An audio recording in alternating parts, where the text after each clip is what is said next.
it makes me think of the importance of, marketing ourselves, how often we are pivoting to see what resonates with the marketplace. You'll notice that it is fear of identity, death, that is actually the greatest fear of them all. The precise thing that people criticized him about became the thing that differentiated him. I'll be back. We have to be okay with that backlash, right? And we have to be okay with the adjustment period. It's so funny that the laws of nature, they tend to replicate themselves in business, right? And the bottom line is, if you're not that highly differentiated, A, and B, you're not providing that much value, you're not going to succeed in marketing. Bottom line, know your no and get more no's. But it's adaptation that allows growth to happen in any area of your life or business, right?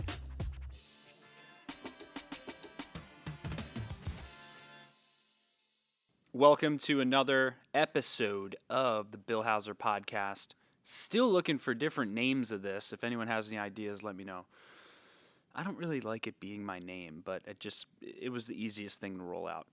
So today we're going to talk about a couple different things. First of all, some crazy documentary that I watched, a crazy documentary. So if you have Netflix, maybe you've seen the Jerry Springer documentary. It is insane. Let me just say firsthand, it is like so fascinating to look at how the executive producer of Jerry Springer basically re-envisioned everything about that show, and Jerry was just along for the ride. And the reason I kind of share this and open with this is because there is so much that can be learned from this documentary about what works in marketing. If you haven't watched it yet, Jerry Springer, the talk show, when it first launched, Jerry Springer thought he wanted to be in politics. And he was this politically correct figure, news anchor. I think he's like a Emmy award-winning news anchor, something like that. Politically correct, likable dude, and wanted to start this talk show. No one really knew who he was, and goes up to Chicago where they eventually filmed the show, and they launched this new talk show. And when the talk show launches, its ratings are terrible, right? And the ratings just keep going down, down, down, down, down. Oprah is number one in the world at that point in ratings. We're talking 12 to 15 million views a day, sometimes even higher than that. And Jerry Springer is like at the bottom of the list, almost. And then they end up putting him on 2 a.m. Is when the show started playing because of how little people were watching it. So this new executive producer comes in and is like, well, we're playing at 2 a.m. anyway. Let's just make this a 2 a.m. talk show. Let's just do crazy stuff that only people who watch it at 2 a.m. would find entertaining, right? So it literally ended up becoming a circus. I mean, if you've watched the show, they just found these freak crazy scenarios. Like, this one guy married his beautiful wife, a horse, right? And brings this guy on the show and, kisses his wife in front of everyone in the audience and says how they fell in love and dumped his other wife for this new, better wife, and the horse is just standing there, completely unknowing that the entire world is laughing at it. And, and this is really like the pinnacle of this innovation that happened in making the Jerry Springer show number one in the world. It ended up beating Oprah, and there's so many lessons that can be taken away from this from a marketing perspective. One of the executive producer's beliefs was that he wanted someone to see the Jerry Springer show, and with the sound off, he wanted people to be able to see the Jerry Springer show and go, what the hell is that? And never leave the channel, right? So they used a lot of jump cuts and like fast editing in the show to make it so that there is a very high likelihood that if someone was scrolling through channels, the 3 seconds that they had on that channel would literally drop their jaw to the ground and make them go, what the hell is that? So they started bringing people on who took their shirts off, like women who would literally have their boobs out in the middle of the show, censored out. People who would take their pants off in the middle of the show. I mean, they would bring in, midgets. They would bring in, he brought in a freaking KKK member. Like, it was, they were getting so much public backlash, right? And there's plenty of things that they did that I don't support. I think they really went to the extreme. I mean, Jerry's stance, what he kept saying was, we wanted to basically show all aspects of society completely unfiltered and allow everyone to see every part of society, right? And what's really fascinating is this belief that the executive producer had that any moment that someone watched this show, he wanted their jaw to drop on the ground in shock and awe, right? And it makes me think, that first principle is, obviously the core principle that made them turn what was once a boring talk show into this freak show that became, number one and beat Oprah. And how often do we use that how often do we use the shock and awe factor in our own business in promoting ourselves and promoting our personal brand? And how often are we trying to be, perfectly buttoned up and present our best selves versus how often are we getting intense with trying to get attention, right? I'm not saying we have to go as far as Jerry Springer did, but how can we get more creative with how we get attention, right? In building our brand and building our personal brand and not being as worried about the criticism and backlash that comes from that, right? That's one of the big takeaways that I had. The second takeaway was the ability to pivot, right? When you know that something is not working, like the show was going to be taken off the air, right? And had they not pivoted to something different, the show would have never existed. Nobody would ever know who Jerry Springer is, right? And I'm not saying Jerry Springer had any impact on our world. I think it was really just entertainment, right? But the show wouldn't have existed. And in order for the organism of that show to exist, they had to pivot, right? And they weren't afraid to do it, right? And it makes me think of the importance of, marketing ourselves, how often we are pivoting to see what resonates with the marketplace, right? And it is very rare that you see people pivot in their marketing and rebrand themselves and relaunch themselves. If you have ever read the Arnold Schwarzenegger biography, I forget what it's called. Maybe it's Total Recall or something. And there's many different biographies, and there's also a Netflix show called Arnold, which has 3 chapters in it. And you get to see the 3 identity shifts of Arnold Schwarzenegger, right? First identity is bodybuilder, and he wanted to be the best in the world at it.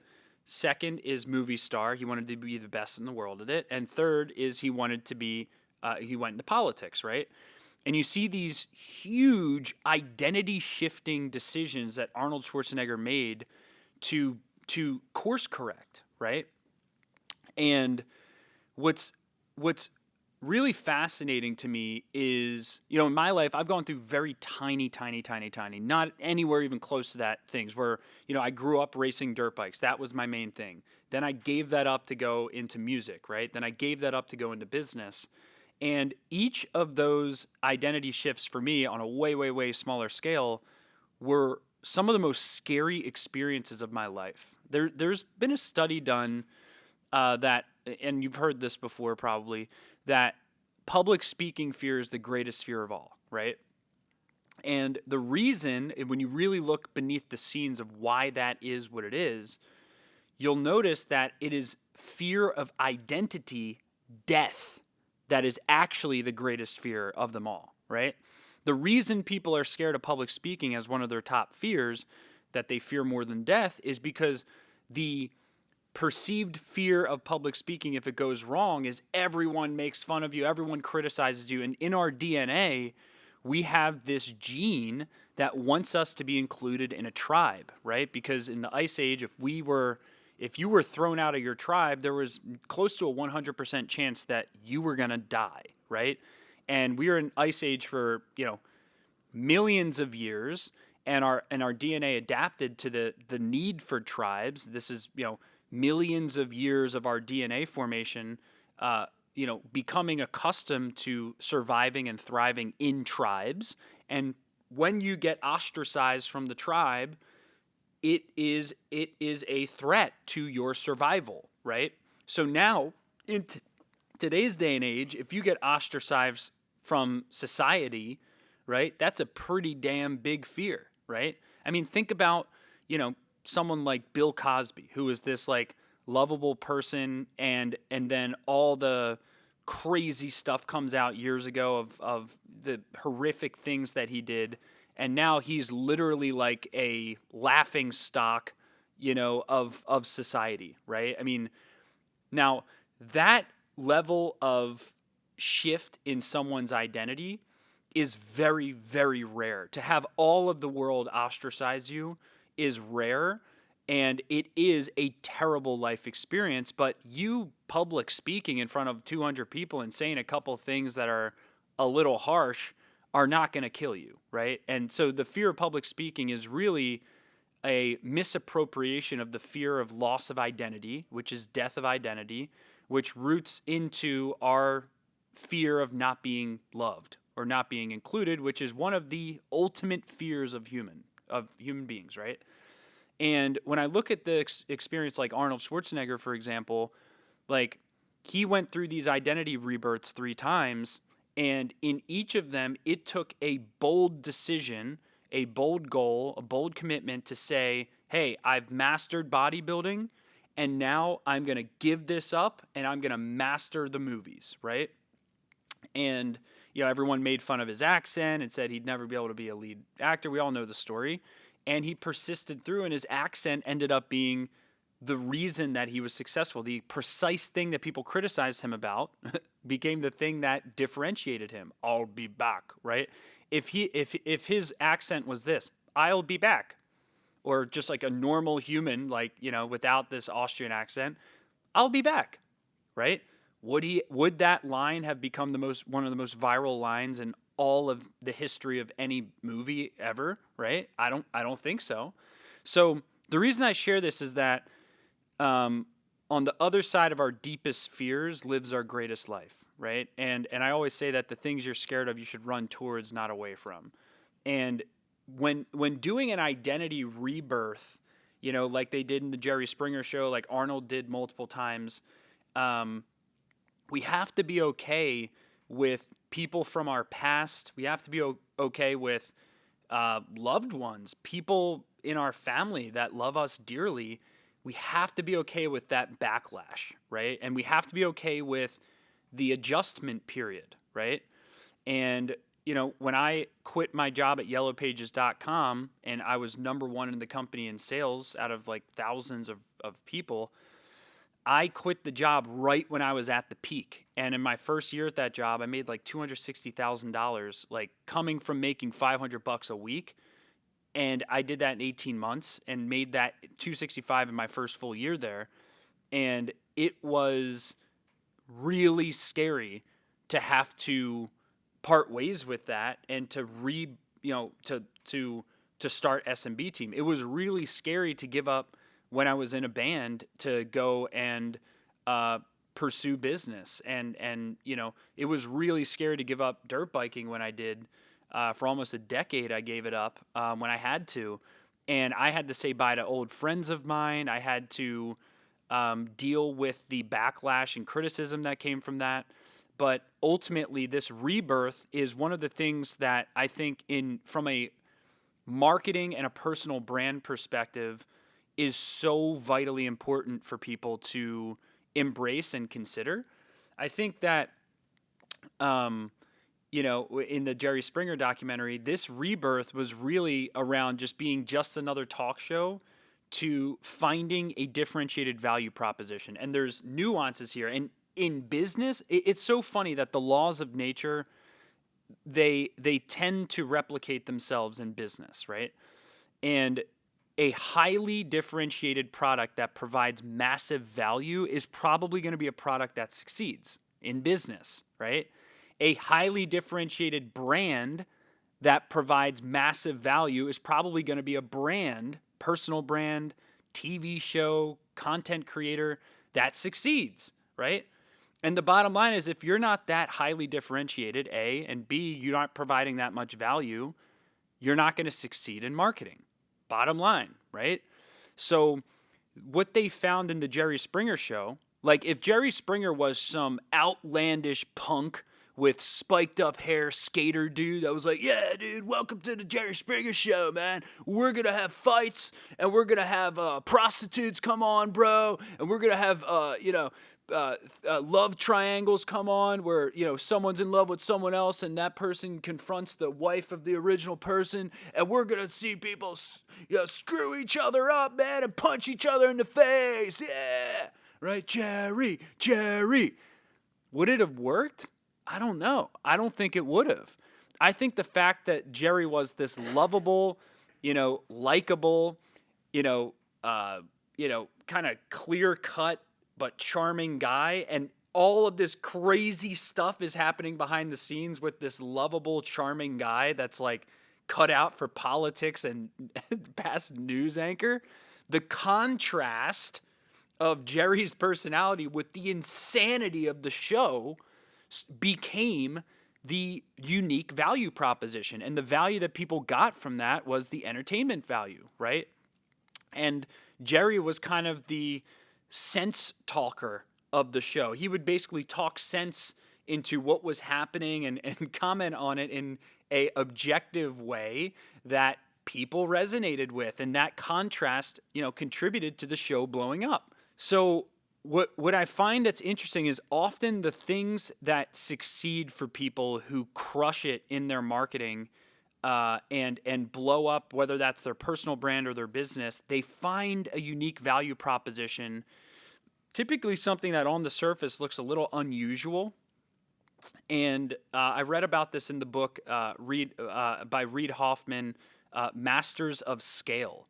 And I think the part of this, it's one of the first parts of the book, and he studies all these successful companies and talks about like what it takes to scale a business. Reid Hoffman's the founder of LinkedIn. And in the book Masters of Scale, one of the principles in that book is, I think it's called Know Your No. So KNOW, like know your no, right? Because what he has found in some of the most successful businesses in the world is that the initial presentation of the topic of the business was investors said no to it, right? Think about this. When Airbnb was launched, right? Hey, we have this great idea. You're going to be able to go into any town and you're going to sleep in strangers' houses. And you're going to sleep on an air mattress in their house. That's why it's air bed and breakfast, because the original vision was air beds in random strangers' houses, right? So what do you think investors said when Airbnb as a concept was pitched? Do you think they're like, oh, how didn't I think of that? That's brilliant. Air beds in strangers' houses in foreign cities? That sounds perfectly safe and reasonable. No, most of the investors turned it down. Right? Most of the investors said, that is freaking crazy. Are you kidding me? Right? That is stupid. Right? That was a no. Right? So knowing your no. Right? When people say no on the initial knee-jerk reaction to an idea, it's often because it's a foreign idea. And there's different types of no's. Right? There's skeptical no's. There's uninformed no's. There's informed no's, right? most of the no's that the crazy ideas out there get are uninformed no's. The person didn't really know enough information about the idea to have a voice in even criticizing it. So they just did it out of ignorance and out of feeling a little, I don't know, like, oh, this idea is weird, and I don't really need any more information than my gut feeling that it's weird, right? That's an uninformed no, right? So some of the greatest ideas of all time were met with no, including, like I said, Airbnb, but we can also look at stuff like the airplane.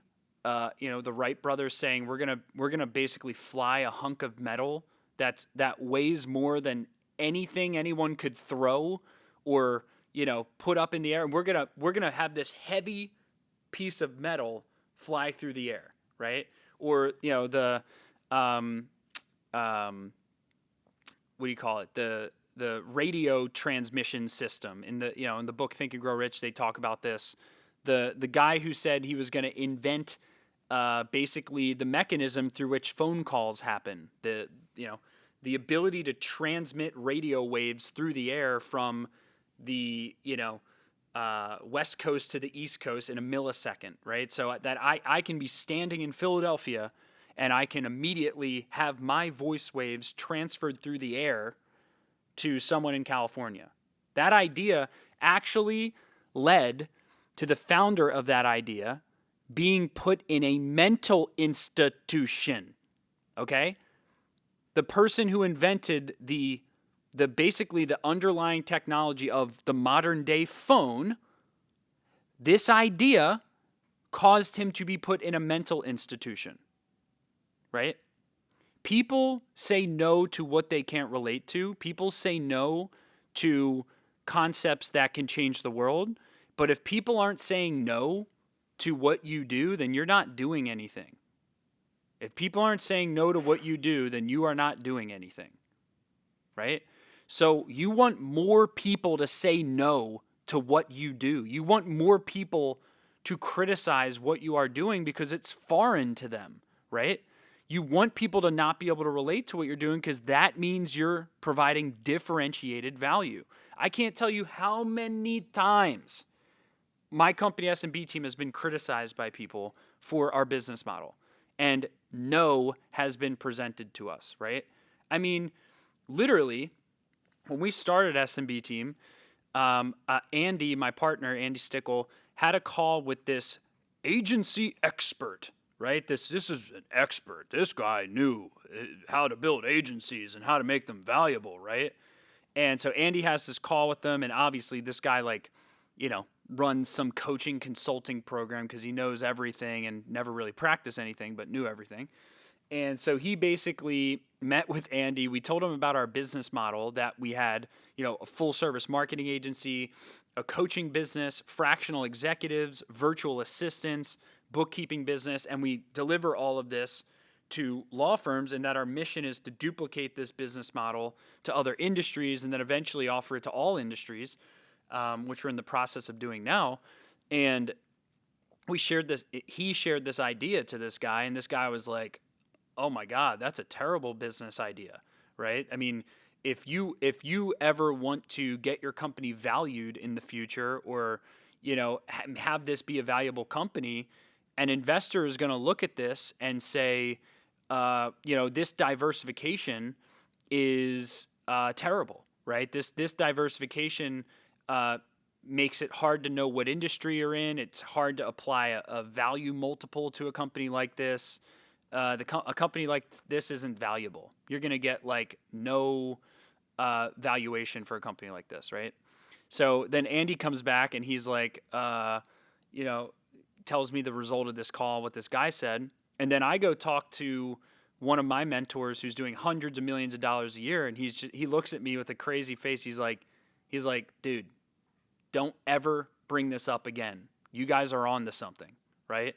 This is someone doing at the time, $250 million a year, and is like, don't listen to this, doofus who's telling you they think they know what makes your company valuable and what doesn't, right?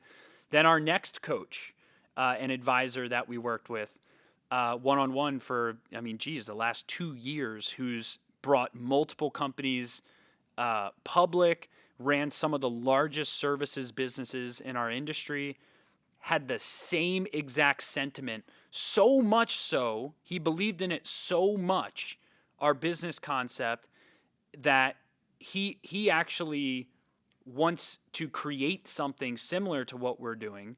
And to me, it had I listened to that initial no, I would have potentially changed our business model and we wouldn't be where we are today, right? Because when you do things that are unique, people are going to criticize it, right? Fast forward to, when, we get reached out to all the time by investors and stuff. And I always tell them, I'm not looking to sell, I'm looking to buy, right? So I take the call with some of them, and Andy and I have taken a couple of these calls, and, two of these firms are 20 to $40 billion funds. These are huge, private equity funds that have reached out to us, right? And this experience kind of came full circle for us when we had this call, where they kind of ballparked our valuation. And I can tell you this, that the value of our company is way higher than what it would have been if we were just a marketing company, right? And that's because with diversification, investors look at it as a hedged risk.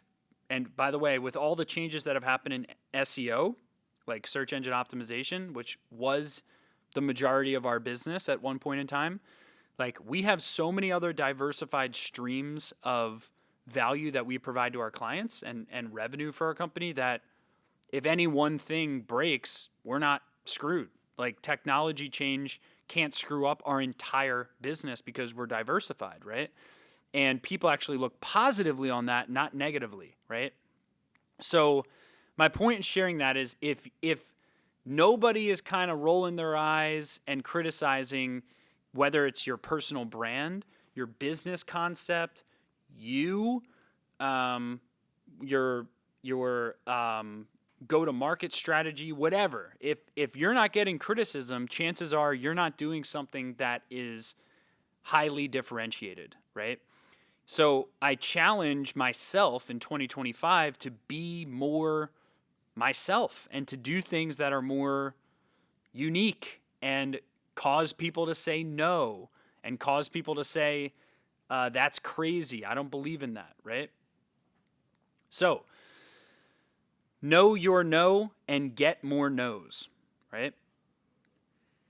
The next point I want to talk about is the power of adaptation, which kind of led from that Jerry Springer thing, and understanding, as it applies to adaptation, we all have to adapt as it pertains to our health, right? And, we can adapt in business and we can, do all these, new things in business that create growth for ourselves. But we also have to look at adaptation from a personal health perspective. Adaptation. The power of adaptation is, I believe, biologically the number one thing that has made the human DNA the strongest DNA on planet Earth, is that we have just adapted better than other species, right? And adaptation needs to happen in your personal brand, your business, to approach new concepts, to embrace new business ideas, right? But it also has to happen in your personal health, right?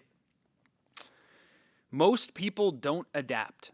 Most people's health habits are fixed by the time they're, 20 years old. The health habits that you have are just stuck in stone for most people, right? If you grew up eating McDonald's your whole life and never really thinking about your nutrition, the high likelihood is that you're going to continue doing that, right? If you grew up, never exercising, no one in your family ever exercised, combined with everyone in your family ate terrible food and overate, the chances of you breaking that trend are slimmer, right? It's going to be much slimmer. And the reason it's slimmer is because we are social creatures, right? We learn more from others than we like to admit. I always say, if a human being was locked in a padded room, silence-proof room, right, for 20 years of their life from being born, and then they were let out of that room 20 years later, would they be able to talk? No, right? You only learn to talk through other people, right? Okay. So would you be able to articulate math equations with numbers? Would you know what numbers are? No. Someone has to teach you a number, right? If language is the input of thinking and language is learned from others, then all of our thinking is influenced by others, right? We are social creatures. Most of our learning happens through others, right? And without other people teaching us things, we would be nothing. Now, there's pros and cons to that, right? We're able to be mentored. We're able to learn. We're able to learn new things from other people. But we also become trapped by the things we learned in our childhood, the things we learned in our past, right?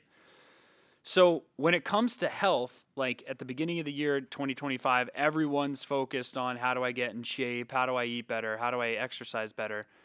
And the bottom line is it's going to take adaptation. And the beginning of any adaptation is going to be pain. There's going to be pain. There's going to be discomfort. There's going to be feedback received. My wife just started working out every day of the week, and she is sore right now. She hasn't been working out since we had our kid as frequently as she wanted to. We found this daycare that's at the gym we go to, and now she's doing it. She's working out. She's going to the daycare. Our beautiful daughter, Cammie, is loving the daycare. She was super scared about that, giving up her baby to the daycare for the first time. All that good stuff, right? And you know, my wife is sore. I asked her how was she last night when I got home from all the working out. She's like, every part of my body's sore, right? That soreness is a type of no, quote unquote, right? That is the resistance of her doing something new, right? So some people call this discipline, right? I got to suck it up and I just got to eat healthier. Or I guess just got to eat less, or I just got to track my calories, or I just got to blah, blah, blah, blah, blah. Just got to work out once, right? The first time you do anything, it's going to be more painful. You're going to feel more like a fish out of water than you will feel the second time and the third time and the fourth time. And what I'm challenging myself to do is to not just reinvent some of my habits in business and to approach things differently and to be more of a unique value proposition to my market in whatever way I can. But I also want to have a better unique value proposition for my own health, right? So everyone's at different levels in their health right now. But the first place to start in adaptation is going to be your exercise, right? So what can you do to be an adaptive creature right now in your exercise? How can you do something that's going to make you uncomfortable just for 1 week, right? How can you just go for a run 5 days in a row, right? And I talked about this in prior episodes, like how you stack habits and add an additional habit, every week. How can you just do one uncomfortable thing for 1 week? Right now is the most pivotal time to do that, right? Especially in your exercise, right? And there's always different levels to where you're at. So how can you be the most adaptive you've ever been right now? So let's say, A, you're not going to the gym at all. Okay, well, that adaptation is simple. You just got to go to the gym. Let's say you've been going to the gym, but you haven't really been doing it consistently. Okay, well, that adaptation is very simple. Go consistently. Let's say that you've been going to the gym consistently, but you're doing kind of mediocre workouts. By the way, I did this for years. They say, just show up, right? And, Tim Grover, the former personal trainer of Michael Jordan and Kobe Bryant, he says, yeah, if you want to be an amateur, just show up, right? But you got to do way more than just show up to be the best in the world, right? You can't just show up to the gym, walk in, do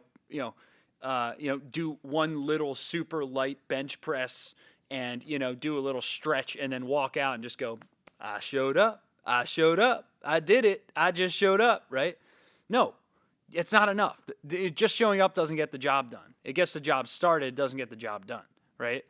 So, okay, if you're just showing up to the gym, how can you adapt there? How can you force yourself into situations where you're going to have to push yourself, right? That may be doing group fitness classes, right? If you're doing group fitness classes that are an average of 35 minutes long, right? Like I did for a long time, F45 is what I did.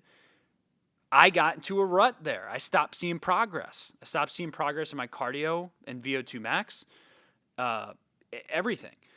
So I had to go up level it again. I had to go try something new. I now do, instead of 35-minute long cardio, I do hour-long cardio, right? Which is almost double what I was doing before. And my average heart rate when I do that cardio is 10, 15 beats a minute higher. So that was uncomfortable, but it's adaptation that allows growth to happen in any area of your life or business, right? Another area of adaptation is, as you get older, you want to do less impact activities, right? You don't want to screw up your knees by, jumping off of buildings and stuff, and you want to preserve some of your joint tissue and your inner joint tissue. You got to adapt. So I used to do running. Now I don't do running. I do stationary bike, and I do, the assault bike, and I do different low impact things, the ski erg, the row machine, to be lower impact, right? So it's always an adaptation, right? So what I'm trying to say is, if you fall in love with adaptation, then you will never burn yourself out, because you'll always know whenever you get yourself burned out, whenever you hit a wall, whenever you start, feeling like you're treading water and you're just going through the motions, just showing up, right? Then you know that you're just one adaptation away, right?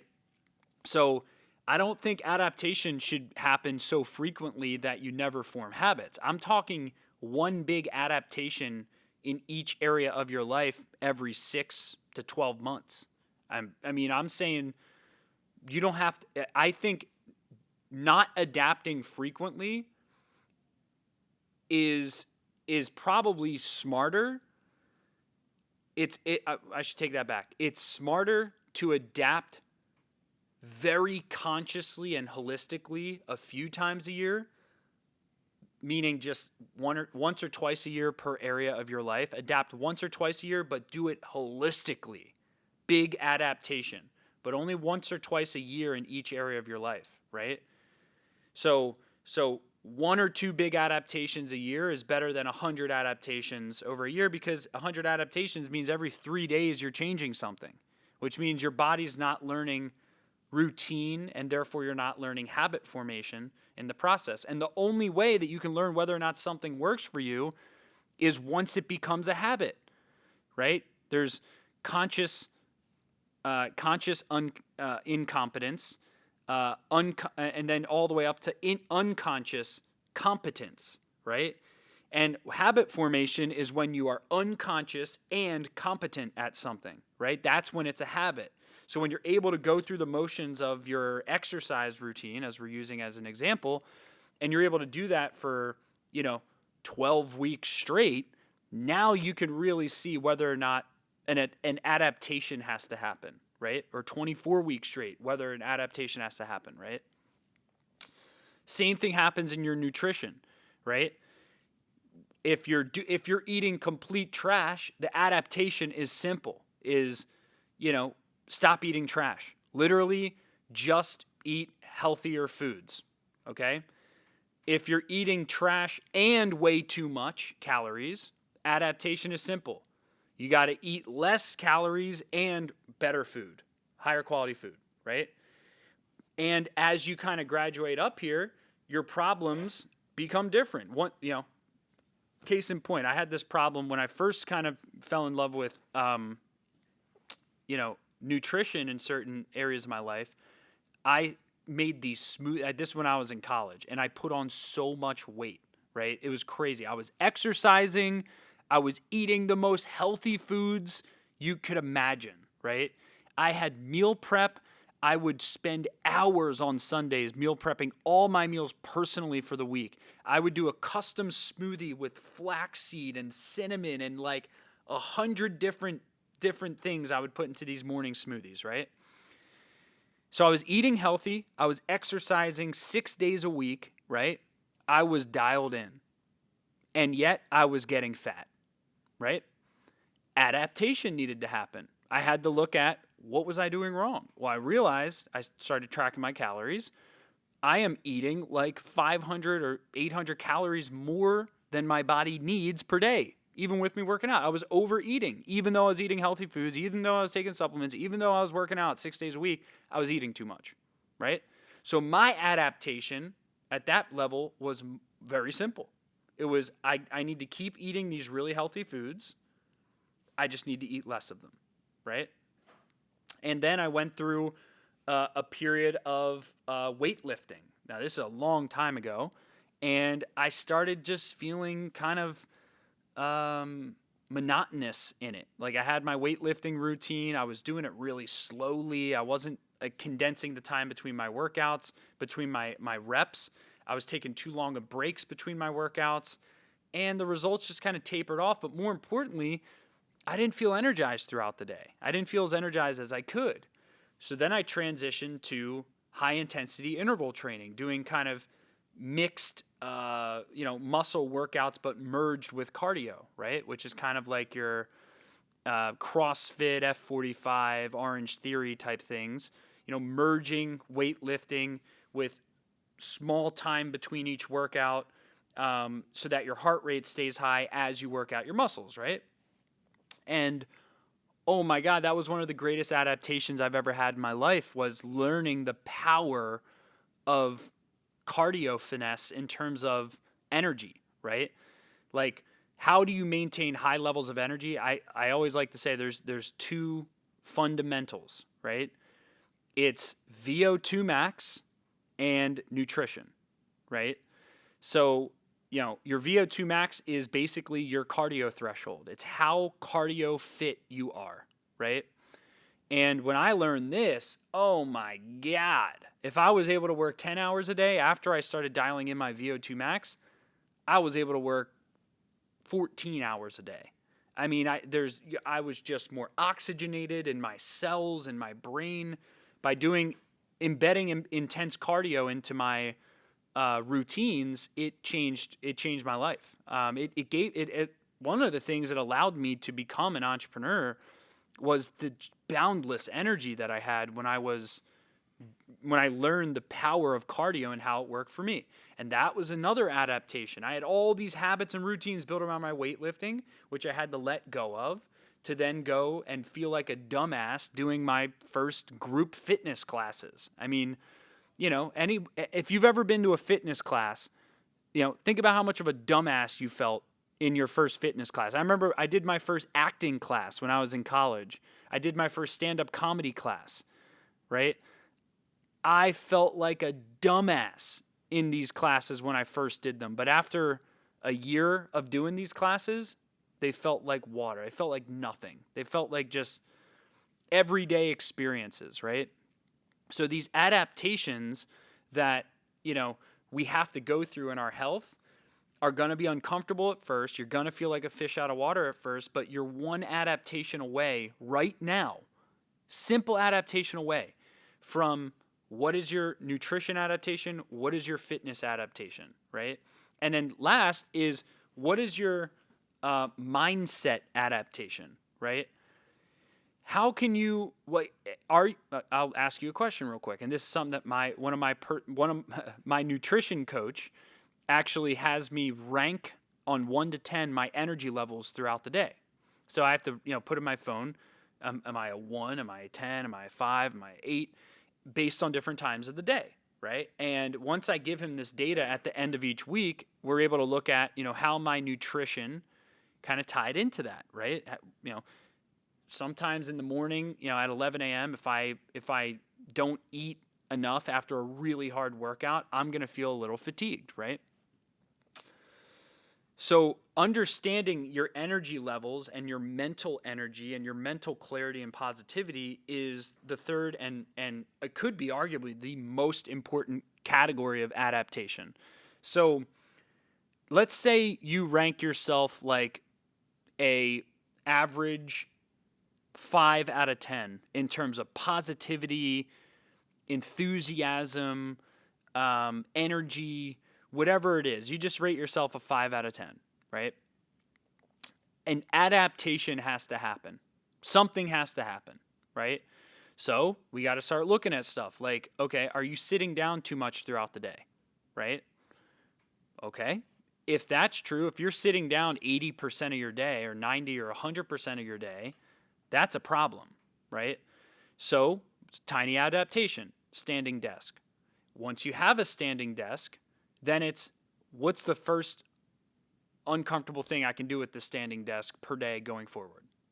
Okay, I'm going to do 1 hour a day in the morning standing up, right? And then I'm going to do 2 hours a day. And then I'm going to do 3 hours a day, right? And then you kind of find a middle ground there and okay, boom, check. Now you've adapted around sitting too much, right? Little tiny micro shifts, right?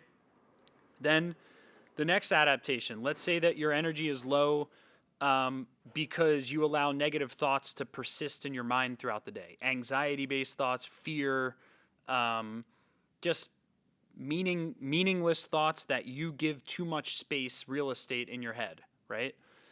Great. What's causing that? Most people feel victim to their thoughts. I don't think anyone should feel victim to their thoughts. I think you create your thoughts. You create the quality of thinking that you have, right? So, adaptation. What can I do to, if I'm rating myself a 5 out of 10 throughout the day in terms of my energy levels, part of the thing that's sucking me away from being a 10 out of 10 is negative thinking. What small adaptation can I make to think more positively throughout the day, right? Well, I could meditate in the morning, right? I could meditate in the morning, and meditation teaches you to allow negative thoughts to pop up, right? And you look at them and you become unaffected by the negative thought, and you smirk at it and you let it float away over time. Most of us are prisoners to our negative thoughts, right? So what's one little shift you could take to think a little bit more positively? You could start meditating for 2 minutes. 2 minutes in the morning. If you don't have 2 minutes, you don't have a life, right? If you can't sit down for 2 minutes and inspect your thoughts, right? And what's really fascinating is, I just had a baby. She's a year old. And I remember getting a not Slack, that's my internal company, Instagram DM message from someone. And it was before I had a kid. This is like 2.5 years before I had a kid. And I would always, on my Instagram stories, I would always post a selfie of myself during my meditation. While my eyes are closed, you'd see my hand on my knee, and you'd see a picture of me meditating, and I would have a hashtag that would say meditate daily, hashtag meditate daily. And this one day I got a message from someone that was like, oh, this seems like a slap in the face for those of us that have families, right? Like it seems like you're kind of making fun or being insensitive to people who have families and can't meditate, right?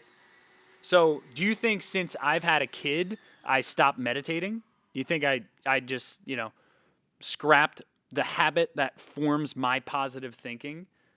Do you think I just said, I'm going to think negatively from now on? I'm going to tolerate negative thoughts to go through my mind because I have a kid now?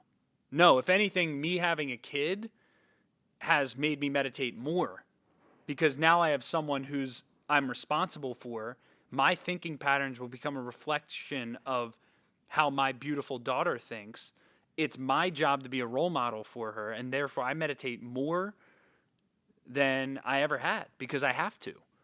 And there's more adversity with a kid. There's more unpredictability. There's things you can't control, right? So I need to be even more, at peace with disruption, potential, adverse thoughts or situations that are out of my control, right? I got to be more at peace with those, right? So, like, meditation could be something you do to fix your negative thinking patterns. It's not something you can do. It's something that will fix negative thinking patterns because you become desensitized to them. And the only place for a negative thought to go, once you've made peace with it, is down the toilet, right? Because negative thoughts only are given power if you give power to them, right? So if you learn how to not give power to negative thoughts, which meditation teaches you to do, if you do it right, then you disempower your negative thoughts and they go down the toilet. They go down the drain, right? If you are not setting goals and writing goals down and rehashing those goals every morning, that's probably something that's going to make you more positive, right? If you are not taking breaks throughout the day, that's probably something that's going to give you a little bit more negativity, right? If you're not taking conscious breaks throughout the day, maybe shutting your eyes for a minute, resetting, recalibrating, asking yourself, what's my intention with this next thing that I'm entering into? What kind of person do I want to be in this meeting that I'm about to have? How do I want to bring my A game in this? That's it. 1 minute. 1 minute. These little pauses throughout your day, both meditation and, the small little breaks you can introduce throughout your day can have a transformational impact on your thinking patterns. Because oftentimes negative thinking comes from us being caught up in the day-to-day, and it becomes a chain reaction. One negative thing happens. Most negative thinking, by the way, is caused by a trigger, right? Triggering events, once you become mindful, like I've meditated for over 10 years now, and I'm actually able in real time to see triggering events. I'm able to see my cortisol raise in my body when something happens. I'm able to smirk at it. I'm able to go, oh, that's funny. Thank you so much, stress hormones, for existing to protect me. That's really cool that you just, release some epinephrine and, some of these cortisol little molecules throughout my blood. Thank you for doing that to protect me. And I'm going to let these calm down, and now I'm going to make a logical decision without these stress chemicals in my brain. I'm going to let them calm down for a second. I'm going to step away, right, from the triggering event, and I'm not going to let that triggering event ruin the rest of my day, right, and cause a chain reaction of negative thinking. So we are one adaptation away from greatness in 2025. One adaptation in nutrition, one adaptation in business, like I talked about with the Arnold Schwarzenegger effect, right? One adaptation away in our fitness, right?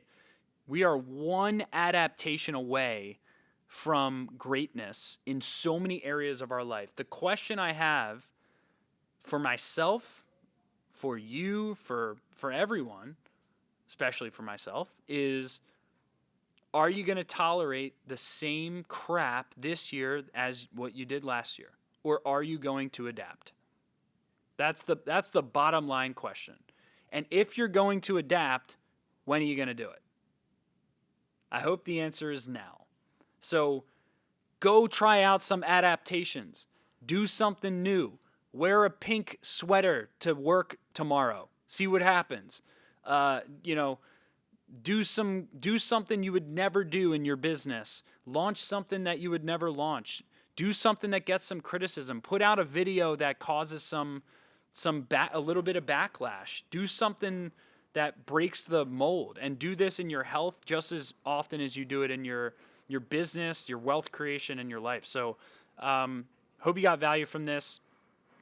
Adaptation is going to be a very key focus of mine in 2025, and I hope that you'll consider it being one of your focuses as well. I'll see you in the next episode.